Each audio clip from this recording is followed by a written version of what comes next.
Hello guys, ನನ್ನ ಹೆಸರು ಧ್ರುವ ಅಂತ. ಇದು ನನ್ನ ಯೂಟ್ಯೂಬ್ ಚಾನಲ್ ಧ್ರುವ ಧ್ವನಿ ಅಂತ. ಇವತ್ತು ನಾನು ಗಿಣ್ಣ ಮಾಡ್ತಿದ್ದೀನಿ ಗಾಯ್ಸ್.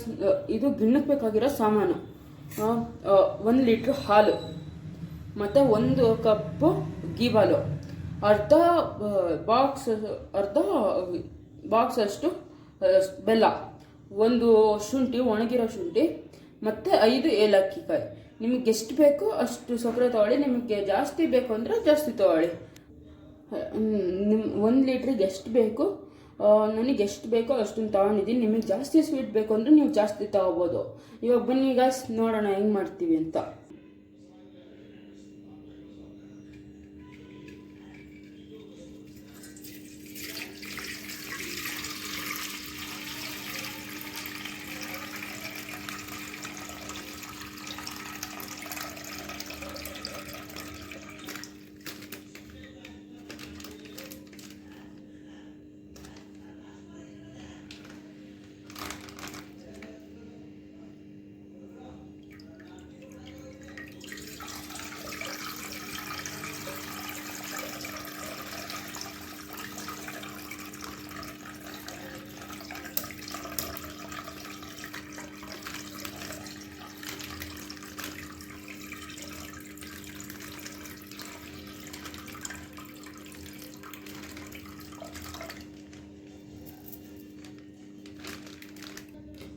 ಫ್ರೆಂಡ್ಸ್, ಇವಾಗ ಹಾಲು ಹಾಕಿದ್ದೀವಿ, ಇವಾಗ ಬೆಲ್ಲ ಹಾಕ್ತಿದ್ದೀವಿ.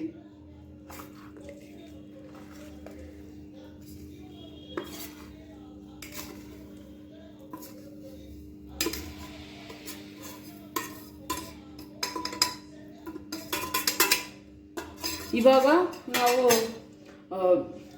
ಶುಂಠಿ ಮತ್ತು ಏಲಕ್ಕಿಕಾಯಿ ಜಜ್ಜಿರೋದನ್ನ ಹಾಕೋಣ. ಅದು ಹಾಕಾದ್ಮೇಲೆ ಇವಾಗ ಸೌಟಿಂದ ಚೆನ್ನಾಗಿ ಇದು ಕರಗೋ ತನಕ, ಬೆಲ್ಲ ಕರಗೋ ತನಕ ಚೆನ್ನಾಗಿ ತಿರುಗಬೇಕು ಇದನ್ನು.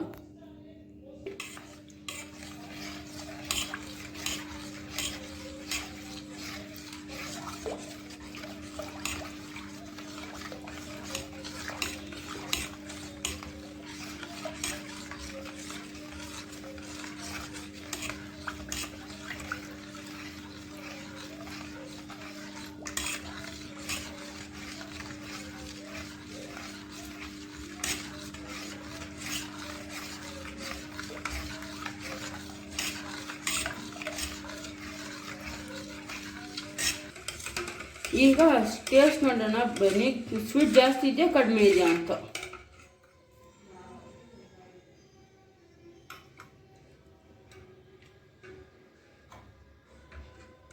ಸ್ವೀಟು ಕರೆಕ್ಟಾಗಿದೆ, ಸಾಕು. ಇವಾಗ ಗೀಬಾಲ್ ಹಾಕ್ತಿದ್ದೀನಿ ನೋಡಿ. ಇವಾಗ ಗೀಬಾಲ್ ಹಾಕಿದ್ಮೇಲೆ ಮಿಕ್ಸ್ ಮಾಡಿಬಿಟ್ಟು ಇದನ್ನು ಸೋಸೋಣ.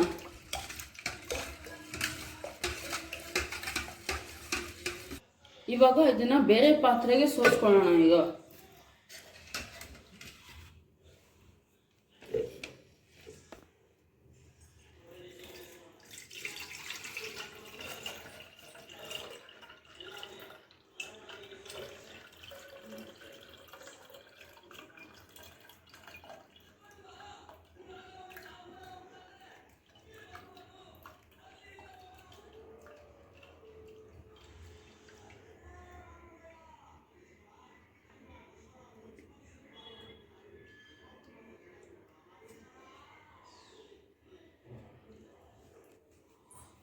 ಸೋಸ್ಕೊಂಡಾಗಿದೆ ಗಾಯ್ಸ್. ಈಗ ಬೇರೆ ಪಾತ್ರೆಗೆ ಹಾಕೋಬೇಕು. ಇವಾಗ ಸೋಸ್ಕೊಂಡಾಗಿದೆ ಫ್ರೆಂಡ್ಸ್. ಇವಾಗ ಸ್ಟವ್ ಹಚ್ಚಿದ್ದೀನಿ ಫ್ರೆಂಡ್ಸ್. ಇವಾಗ ಗಿಣ್ಣನ ಬೇಯಿಸೋಣ. ಇವಾಗ ಕುಕ್ಕರ್ ಇಟ್ಬಿಟ್ಟು 1 ಚಂಬು ನೀರು, 1 ಚಂಬು ನೀರು ಹಾಕಿ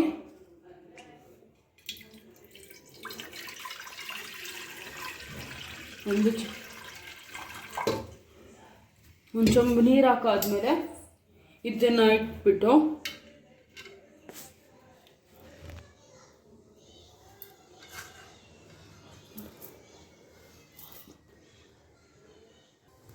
ಇವಾಗ ಮೋಲ್ಡಿಗೆ ಶಿಫ್ಟ್ ಮಾಡ್ಕೊಳ್ಳೋಣ. ಮೋಲ್ಡ್ ಇಲ್ಲ ಅಂದರೆ ನಿಮ್ಮ ಹತ್ರ ಪಾತ್ರೆನ ಮಾಡ್ಕೋಬೋದು. ಕುಕ್ಕರಲ್ಲಿ ಬೇಯಕ್ಕಿಡೋಣ. ಇವಾಗ ಇದನ್ನು ಕುಕ್ಕರಲ್ಲಿ ಬೇಯಕ್ಕಿಡೋಣ.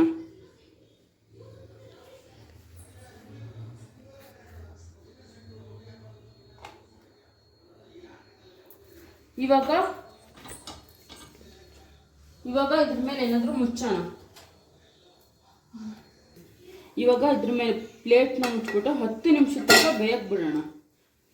ಈಗ ಇದ್ರದ್ದು ಕುಕ್ಕರ್ದು ಕ್ಯಾಪ್ ಹಾಕ್ತಿದ್ದೀನಿ. ಇನ್ನು 10 ನಿಮಿಷದ ತನಕ ಇದನ್ನು ಬಿಡಬೇಕು ಬೇಯ್ಕೊಳ್ಳೋಕ್ಕೆ. ಹಾಕಿದ್ದೀನಿ. ಇವಾಗ ಇದನ್ನು ಕ್ಲೋಸ್ ಮಾಡಿಬಿಟ್ಟು ನಾವು ಇಡ್ಲಿ ಬೇಯಿಸೋ ಥರನೇ ವಿಶಾಲ ಆಗ್ತಾರೆ ಒಂದು ಸಣ್ಣದೊಂದು ಲೋಟ ಇಟ್ಟರೆ ಸಾಕು. 10 ನಿಮಿಷ ಇದನ್ನು ಸಣ್ಣ ಉರಿಲಿ ಬೇಯಿಸ್ಬೇಕು. ನೋಡೋಣ ಈಗ ಬೆಂದಿದ್ಯಾ ಬೆಂದಿಲ್ವೋ ಅಂತ. ಈಗ ಓಪನ್ ಮಾಡಿದ್ದೀನಿ. ಇವಾಗ ನೋಡೋಣ ಹೆಂಗಿದೆ ಅಂತ.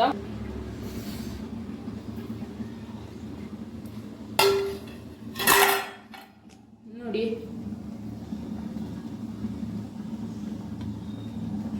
ಬೆಂದಿದೆ. ಈಗ ಇನ್ನೊಂದು ಸ್ವಲ್ಪ ಬೆಂದರೆ ಕರೆಕ್ಟ್ ಆಗುತ್ತೆ. ಇನ್ನು ಒಂದು 2-3 ನಿಮಿಷದಲ್ಲಿ ಇನ್ನೂ ಚೆನ್ನಾಗಿ ಬೇಯುತ್ತೆ. ಇವಾಗ ಅದಕ್ಕೆ ಕ್ಲೋಸ್ ಮಾಡಿ ಇಡ್ತಿದ್ದೀನಿ. ಇನ್ನೊಂದು ಸ್ವಲ್ಪ ಹೊತ್ತು ಬಿಟ್ಟು ನೋಡೋಣ.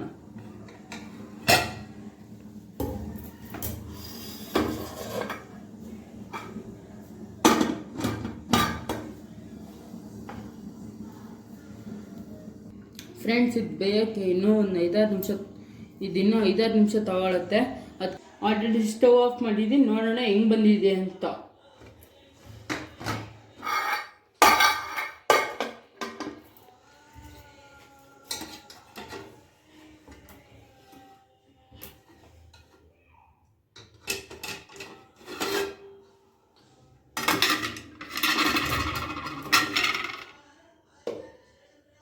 ಆಗಿದೆ. ಆಗಿದೆ. ನೋಡೋಣ ಹೆಂಗಾಗಿದೆ ಅಂತ. ಚಾಕುಗೆ ಏನು ಅನ್ಕೊಳ್ತಾ ಅದು ಕ್ಲಿಯರ್ ಆಗಿ ಬಂದರೆ ಅದು ಆಗಿದೆ ಅಂತ ಬಂದಿದೆ. ನೋಡಿ, ರೊಟ್ಟಿ ಜೊತೆಗೆ ತುಂಬ ಚೆನ್ನಾಗಿರುತ್ತೆ.